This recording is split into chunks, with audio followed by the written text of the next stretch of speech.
जय श्री राधे, जय श्री कृष्ण। मंदिर श्री बंसी वाले महात्मा यूट्यूब चैनल की ओर से हम आप सभी भक्तों का हार्दिक अभिनंदन करते हैं। आज हम आपको सुनाने जा रहे हैं श्रीमद् भागवत महापुराण के तीसरे स्कंद के 13वें अध्याय की कथा। इस अध्याय का नाम है वाराह भगवान के अवतार की कथा। तो श्री राधा रानी जी की कृपा से अब इस अध्याय की कथा को आप सुने। बोल श्री राधा कृष्ण भगवान की जय। बोल श्रीमद् भागवत महापुराण की जय। पिछले अध्याय की कथा में आपने सुना था कि किस प्रकार ब्रह्मा जी ने स्वयंभू मनु को सृष्टि की रचना के लिए आदेश दिया था और उससे पहले तपस्या करने का आदेश दिया था। लेकिन स्वयंभू मनु ने कहा था कि आप मनुष्यों के रहने के लिए किसी स्थान का प्रबंध करें। तो उसके लिए अब ब्रह्मा जी चिंतित हो रहे हैं कि किस प्रकार मैं मनुष्यों के रहने के लिए स्थान का प्रबंध करूं, क्योंकि सब जीवों का निवास स्थान पृथ्वी इस समय प्रलय के जल में डूबी हुई है। यह सोचकर ब्रह्मा जी चिंतित हो रहे हैं। इधर मैत्रेय ऋषि जी विदुर जी से आगे कथा कहने लगे हैं। वह कहने लगे कि हे विदुर जी, पृथ्वी को इस प्रकार अथाह जल में डूबी देखकर ब्रह्मा जी बहुत देर तक अपने मन में सोचते रहे कि कैसे इसे बाहर निकालूं ताकि मनुष्यों के रहने का प्रबंध हो सके।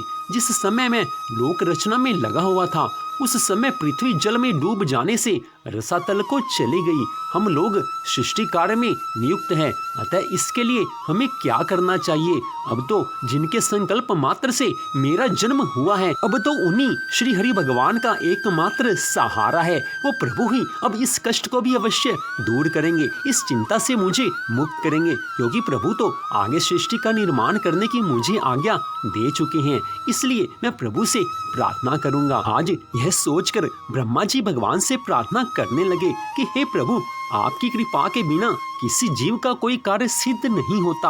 आप जिसके ऊपर अपनी कृपा रखते हैं वही अपने मनोरथ को प्राप्त कर सकता है।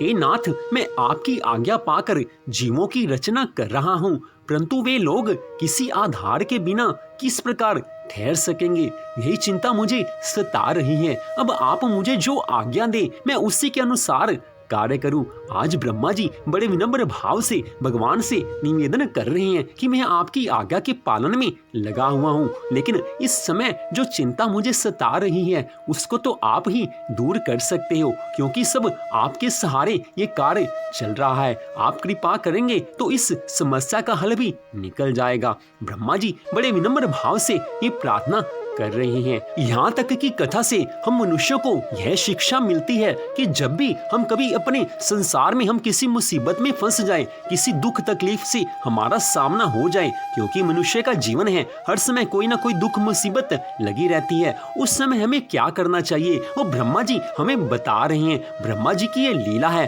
वो भगवान की प्रार्थना कर रहे हैं। आज हमें समझा रहे हैं कि जब किसी दुख संकट तकलीफ में पड़ जाओ तो सीधा भगवान नारायण जी से, भगवान श्री राधा कृष्ण जी से, अपने इष्ट देव से प्रार्थना करनी चाहिए। भगवान प्रार्थना को सुनते हैं और भगवान उस प्रार्थना का उत्तर भी देते हैं। भगवान अपने भक्तों की प्रार्थना को कभी अस्वीकार कर ही नहीं सकते। और यहाँ तो ब्रह्मा जी सृष्टि के कार्य में लगे हैं, तो भगवान दर्शन ना दें ऐसा हो ही नहीं सकता। आज ब्रह्मा जी की स्तुति को सुनकर भगवान नारायण ने उन्हें ध्यान में दर्शन देकर इस तरह कहा कि हे ब्रह्मा जी, आप चिंता मत करो, मैं अवतार धारण कर जीवों के रहने के लिए पृथ्वी ला दूंगा। इतना कहकर ब्रह्मा जी के सामने से, ब्रह्मा जी के ध्यान से श्री हरि भगवान अंतर ध्यान हो गए। इसके बाद श्री हरि भगवान अपने मन में ये सोचने लगे कि हिरण्याक्ष दैत्य पृथ्वी को उठाकर पाताल में ले गया है, अतः अब मुझे उसे वहां से बाहर निकाल लाना चाहिए। इसी समय श्री नारायण भगवान ने एक बड़ी सुंदर लीला की है, बहुत सुंदर, बहुत प्यारी लीला की है। आज मेरे भगवान ने, ठाकुर जी ने बड़ी सुंदर लीला की है। आज ब्रह्मा जी जिस समय चिंता कर रहे थे उसी समय नारायण भगवान की ऐसी लीला हुई कि ब्रह्मा जी को एक छींक आ गई और उस छींक से ब्रह्मा जी के नासिका छिद्र से एक अंगूठे के बराबर आकार का वराह शिशु निकला है। बोल वराह भगवान की जय। आज भगवान ने वराह के रूप में अवतार लिया है। आज ब्रह्मा जी की प्रार्थना को स्वीकार करके वराह भगवान ने ब्रह्मा जी के नासिका छिद्र से अवतार लिया है। हे विदुर जी, बड़े आश्चर्य की बात तो यह हुई कि आकाश में खड़ा हुआ वह वराह शिशु ब्रह्मा जी के देखते ही देखते बड़ा होकर क्षण भर में हाथी के बराबर हो गया है। उस विशाल वराह मूर्ति को देखकर मरीचि आदि मुनिजन, सनक आदि और स्वयंभू मनु के सहित श्री ब्रह्मा जी तरह तरह के विचार करने लगे हैं कि ये सूकर के रूप में आज ये कौन दिव्य प्राणी प्रकट हुआ है। कैसा आश्चर्य है, ये अभी अभी मेरी नाक से निकला था। पहले तो ये अंगूठे के बराबर दिखाई देता था, किंतु एक ही क्षण में बड़ा भारी विशाल शिला के समान हो गया है। अवश्य ही यज्ञ मूर्ति भगवान हम लोगों के मन को मोहित कर रहे हैं। ब्रह्मा जी और उनके पुत्र इस प्रकार सोच ही रहे थे कि भगवान यज्ञ पुरुष पर्वताकार होकर गरजने लगे। सर्वशक्तिमान श्री हरि भगवान ने अपनी गर्जना से दिशाओं को प्रतिध्वनित करके ब्रह्मा और श्रेष्ठ ब्राह्मणों को हर्ष में भर दिया। अपना खेद दूर करने वाली मायामय वराह भगवान की गुरगुराहट को सुनकर वे जनलोक, तपलोक और सत्यलोक के निवासी मुनिगण तीनों वेदों के परम पवित्र मंत्रों से उनकी स्तुति करने लगे हैं। आज वराह भगवान का अवतार हुआ है और वराह भगवान की स्तुति आज सब मिलकर कर रहे हैं। हम सब भी मिलकर वराह भगवान की जय जयकार करते हैं। बोल वराह भगवान की जय, बोल वराह भगवान की जय। आज ब्रह्मा जी अति प्रसन्न हो गए हैं क्योंकि भगवान ने उनकी प्रार्थना को स्वीकार किया है। भगवान ने आज बड़ा दिव्य अवतार लिया है। पहले तो एक बार ब्रह्मा जी के सहित सभी देवता चिंतित हो गए थे, भयभीत हो गए थे, लेकिन जब ज्ञान दृष्टि से उन्होंने देखा तो पता चला कि आज तो श्री नारायण भगवान ने मेरी प्रार्थना पर पृथ्वी को लाने के लिए यह स्वरूप धारण किया है। अन्यथा और किसी जीव की ऐसी सामर्थ्य नहीं जो क्षण भर में इतना बड़ा स्वरूप धारण कर लेता। यह विचार कर ब्रह्मा जी ने उसी समय वराह भगवान की फिर से स्तुति शुरू कर दी है। वे कहने लगे, हे प्रभु, आपने वराह स्वरूप धारण कर अपने वचन को पूरा किया है। आप परम धन्य हैं। आप सदा अपने भक्तों की प्रार्थना को स्वीकार करते हैं। आपने ये प्रार्थना स्वीकार की, आपका बड़ा धन्यवाद है। अब पृथ्वी पर सभी मनुष्य रह सकेंगे। आप जल से पृथ्वी को निकाल लाएंगे और उसके बाद जो सृष्टि का निर्माण होगा, जो मनुष्यों का निर्माण होगा, वो इस पृथ्वी पर रह सकेंगे और उसके बाद सब भक्त लोग मिलकर उस पृथ्वी पर आपकी लीलाओं का गुणगान करेंगे। यह सृष्टि ऐसे ही चलती रहेगी, तभी इस सृष्टि के सब वासियों का भला होगा। हे प्रभु, आपने पहले मेरे को उत्पन्न किया, उसके बाद मेरे से सृष्टि की रचना करवा रहे हो। सब कुछ आप ही तो करने वाले हो। अगर आप कृपा ना करते तो मैं भी कहाँ पैदा होता, और मैं ना होता तो आगे सृष्टि की रचना कैसे होती।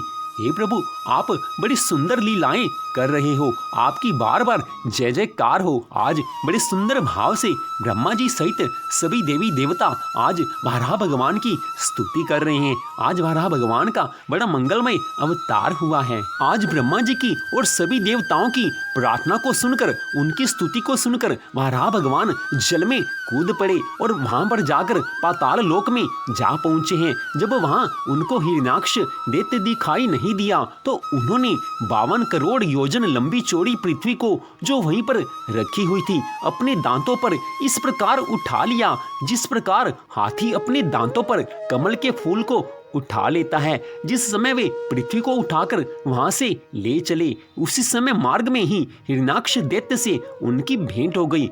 आज वराह भगवान के ऊपर हिरण्याक्ष दैत्य ने अपनी गदा से आक्रमण किया है। इस आक्रमण को अकस्मात देखकर वराह भगवान ने एक ही क्षण में उस हिरण्याक्ष दैत्य को ऐसे मार डाला जैसे सिंह हाथी को मार डालता है। एक ही क्षण में उस हिरण्याक्ष दैत्य के प्राण पखेरु उड़ गए हैं। बोल वराह भगवान की जय। आज सभी देवी देवताओं का कार्य भगवान ने सिद्ध कर दिया है। सभी देवी देवता आज प्रसन्न हैं क्योंकि वो हिरण्याक्ष दैत्य मारा गया है। आज वराह भगवान की इस लीला को देखकर सभी देवी देवता आज प्रसन्न हैं। वो प्रसन्नता से आज भगवान वराह की स्तुति करते हुए कहने लगे, हे शरणागत प्रभु, जिस प्रकार आप पृथ्वी को पानी से बाहर निकालकर ले आए हैं, उसी तरह अब आप दया कर इसे पानी के ऊपर स्थित कर दीजिए। आज आपने हिरण्याक्ष दैत्य का वध करके सबके लिए बड़ा सुंदर कार्य किया है। अब आप पृथ्वी को इस जल पर आप स्थित कर दीजिए ताकि सभी जीव इस पृथ्वी पर आसानी से निवास कर सकें। सब जीव इस पर आनंद से निवास करते हुए यज्ञ हवन आदि शुभ कर्म कर सकेंगे। जिस समय वाराह भगवान ने पृथ्वी को उस पानी के ऊपर रखा तो वह मिट्टी होकर गलने लगी। उस समय भगवान ने अपनी कुछ शक्ति देकर उसे जल के ऊपर स्थित कर दिया। भगवान अपने भक्तों की रक्षा के लिए कहां कहां से अवतार ले लेते हैं। आज वाराह भगवान ने ब्रह्मा जी के नासिका छिद्र से वाराह के रूप में अवतार लिया है। श्री नारायण भगवान किस किस रूप में कहां कहां से अवतार ले लेते हैं ये तो वो स्वयं जानते हैं और कोई उनकी लीला को जान नहीं सकता। हरि अनंत हरि कथा अनंता। जो भगवान की कथा है वो सब सुन तो सकते हैं लेकिन भगवान की लीला को कोई पूरी तरह से जान नहीं सकता। हम सबका मंगल तो इसी में है कि भगवान की कथा को हम पूरी श्रद्धा भावना से सुनते रहें। तो जितना ज्ञान हमें चाहिए ठाकुर जी अपनी कृपा से हमारे मन में हमारी बुद्धि में वो ज्ञान अपने आप दे देते हैं। भक्त का तो एक छोटा सा कर्तव्य यही है कि वो भगवान की कथा को सुनता रहे। बाकी काम तो ठाकुर जी की कृपा से अपने आप हो जाता है। जैसे पीछे कथा में आपने सुना कि किस प्रकार ब्रह्मा जी को भगवान ने सृष्टि की रचना का आदेश दिया था और साथ में कह दिया था कि हे ब्रह्मा जी आप चिंता मत करो, आप किसी तरह की चिंता मत करो, आप सृष्टि की रचना करो। जो जो आवश्यकता होगी मैं समय समय पर आपके लिए वो चीज ला दिया करूंगा। जो आपको सृष्टि रचना के लिए किसी चीज की आवश्यकता होगी मैं उसको पूरी कर दिया करूंगा। आज भगवान ने अपने वचन का पालन किया है। धरती को पाताल लोक में से ठाकुर जी आज वाराह भगवान के रूप में ले आए हैं और आज सभी मनुष्यों के रहने के लिए भगवान ने स्थान का प्रबंध कर दिया है।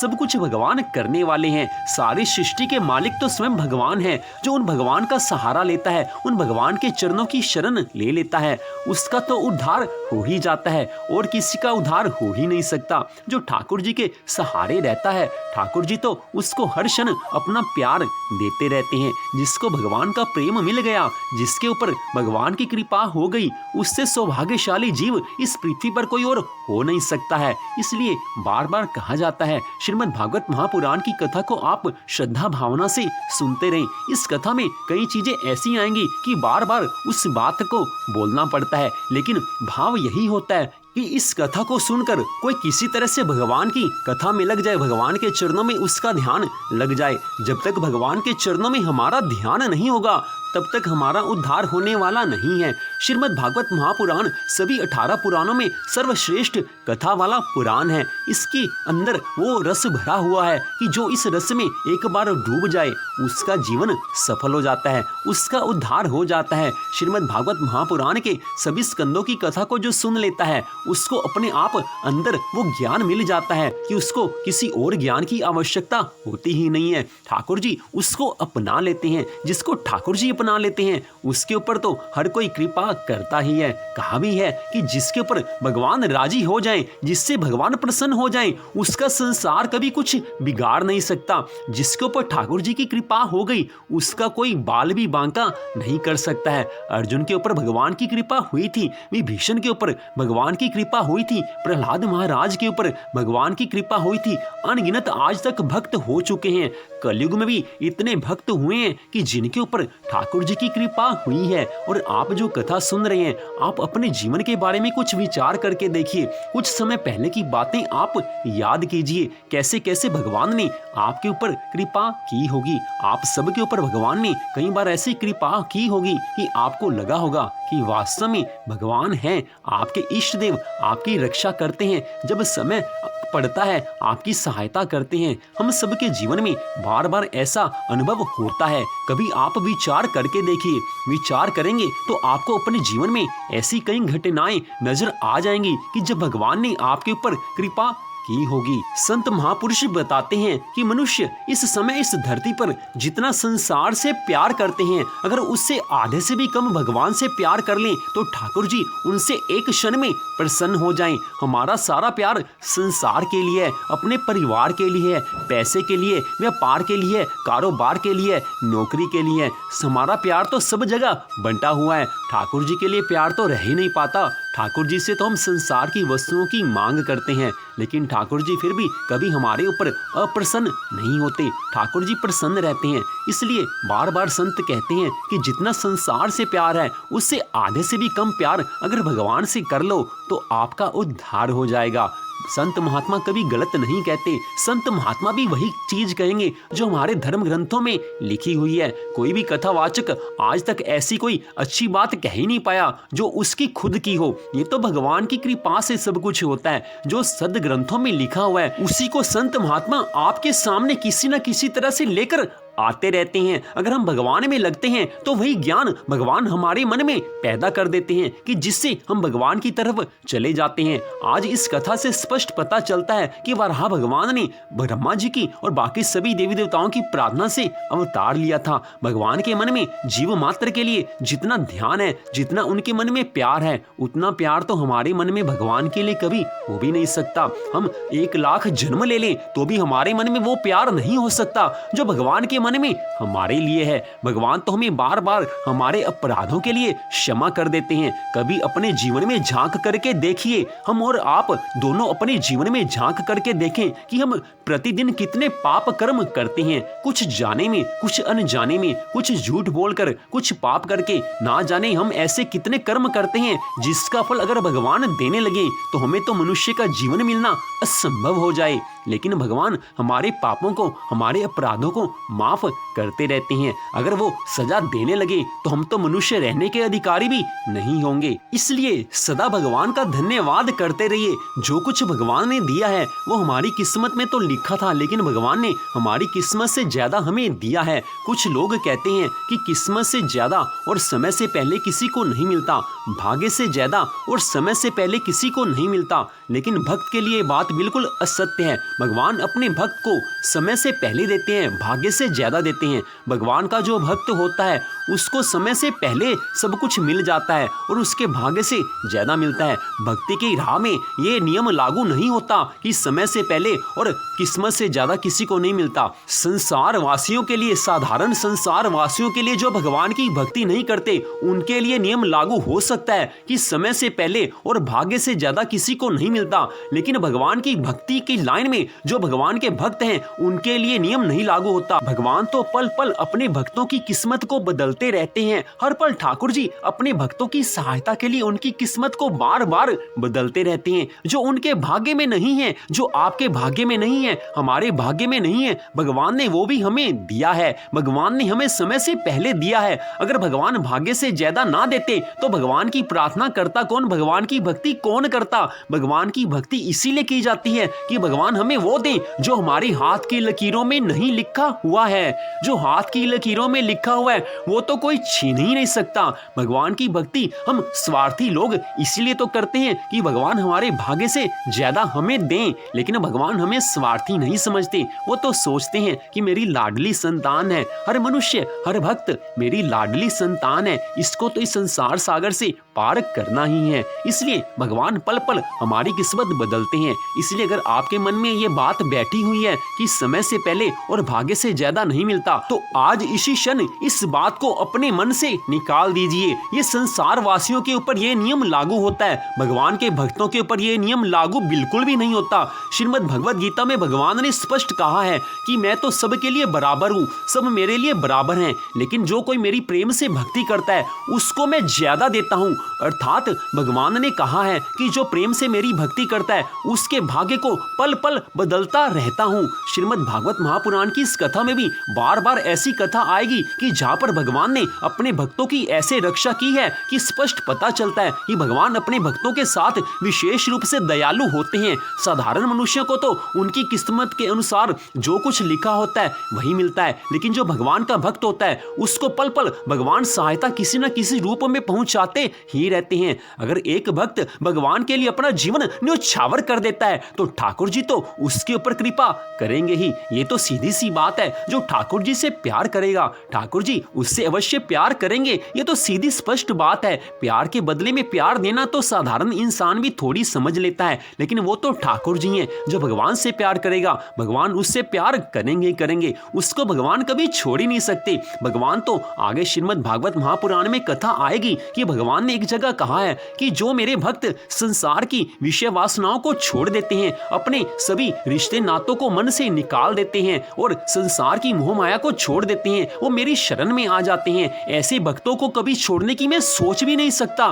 जो सब कुछ छोड़कर, जो सारे संसार से मोह माया से मन हटाकर मेरे को सदा याद रखते हैं, परिवार में रहते हैं लेकिन परिवार से मोह माया नहीं रखते, मेरे को सदा याद रखते हैं। ऐसे भक्तों के ऊपर मैं कृपा करता हूं। ऐसे भक्तों के ऊपर मैं कृपा नहीं करूंगा तो मेरी शरण में आएगा ही कौन। ऐसे भक्तों के रहने की जिम्मेवारी, उसके परिवार की जिम्मेवारी, उसकी सभी जिम्मेवारियां मेरी होती हैं। ठाकुर जी अपनी जिम्मेवारी बखूबी निभा लेते हैं। हम जब साधारण इंसान भी अपने रिश्ते नातों को प्रेम से निभाना जानते हैं, जब हम साधारण इंसान अपने रिश्ते नातों को प्रेम से निभाते हैं, पूरी तरह से निभाते हैं, अपने रिश्तेदारी को निभाते हैं, तो वो तो भगवान है, वो अपने भक्तों के साथ संबंध क्यों नहीं निभाएंगे। भगवान तो हर संबंध पूरी तरह से निभाते हैं। भक्त को भगवान के ऊपर विश्वास होना चाहिए। आप विश्वास करके देख लो, भगवान एक क्षण भी छोड़ नहीं सकते।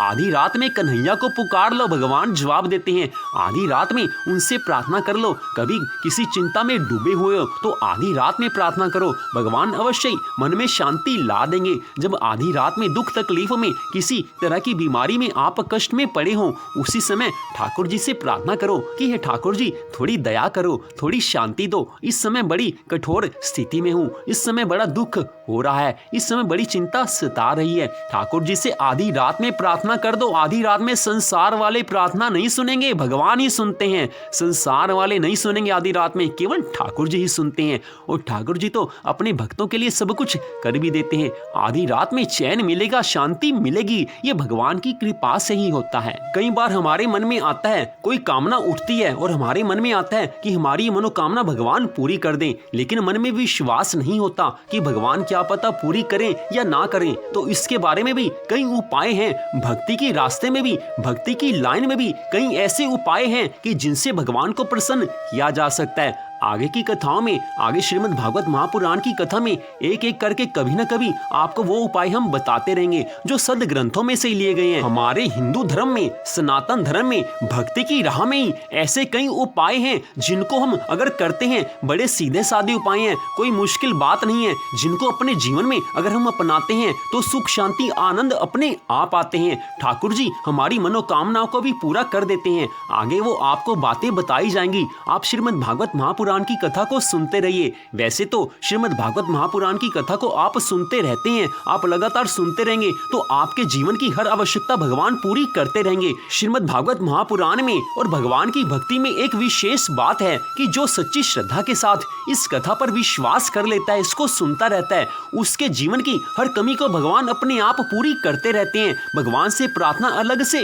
नहीं करनी पड़ती। आप तो श्रीमद् भागवत महापुराण का आश्रय ले लो, इसका सहारा ले लो, ठाकुर जी सब कुछ कर देंगे। फिर भी आपको आगे सभी उपाय बताए जाएंगे। बड़े आसान उपाय हैं, ठाकुर जी की भक्ति के ही उपाय हैं। अलग अलग तरह से कैसे कैसे भगवान को मनाया जा सकता है। भगवान का लाडला भक्त, भगवान का सच्चा भक्त जब किसी परेशानी में हो, किसी दुख तकलीफ में हो, तो भगवान सबसे पहले उसके दुख को दूर करने का उपाय भगवान स्वयं करते हैं। भगवान को पता है कि मेरा लाडला है, मेरा भक्त है, सदा मेरे को याद रखता है। हम तो भगवान से बाद में प्रार्थना करते हैं कि हमारे दुख को दूर करो, लेकिन भगवान पहले से ही सब कुछ तैयार करके रखते हैं। भगवान तो अपनी लीला से हमारे दुखों को अपने आप ही दूर करते रहते हैं। ठाकुर जी इतना तो कृपा करते ही हैं अपने भक्तों के ऊपर। हमें तो ठाकुर जी पर विश्वास होना चाहिए। बार बार उन प्रभु का नाम लो जिस नाम से प्यार हो। राधे कृष्ण, जय सिया राम। जिस नाम से ठाकुर जी के, जिस नाम से प्यार हो, जिस नाम के ऊपर आपकी श्रद्धा हो, उसी नाम से ठाकुर जी प्रसन्न हो जाएंगे। उसी नाम को आप दिन रात